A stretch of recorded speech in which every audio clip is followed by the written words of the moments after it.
ఈరోజు చేసిన ప్రతి విషయాన్ని దేవుని ముందు ఉంచుదామా? నిద్రకు ముందు మన హృదయాన్ని శుద్ధి చేసుకుందాం.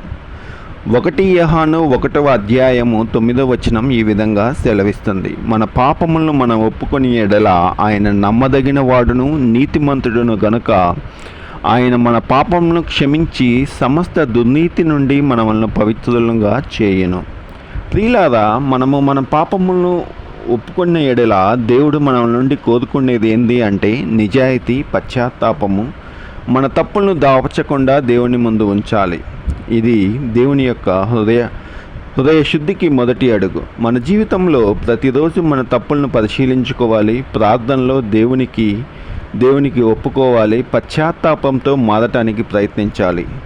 దేవుడు నన్ను క్షమిస్తాడు కనుక నేను కొత్తగా మారుతానని దేవుణ్ణి ప్రార్థించుకొని ముందుకు సాగుదాం. ప్రియమైన యేసయ్య, ఈరోజు మేము చేసిన తప్పులను నీ ముందు ఒప్పుకుంటున్నాం దేవా. మా హృదయాన్ని శుద్ధి చేయము. మా ఆలోచనలు, మా మాటలు నీకు ఇష్టమైనవిగా మార్చుము. ఈ రాత్రికాల సమయంలో మా కుటుంబాలపై నీ దూతలను రక్షణగా ఉంచి మమ్మల్ని కాపాడి రక్షించమని వేడుకొంచున్నాం తండ్రి. ఈ రాత్రికాల సమయంలో అనారోగ్యంగా ఉన్నవారికి ఆరోగ్యాన్ని దయచేయండి. అప్పుల్లో ఉన్న కుటుంబాలకు అప్పులను ఏ విధంగా తీర్చుకోవాలో సహాయం దయచేయండి.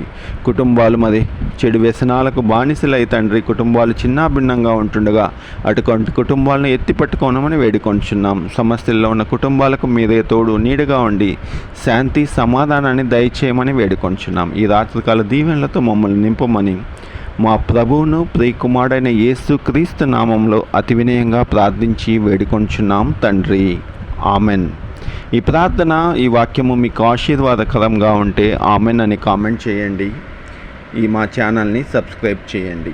ఆమెన్.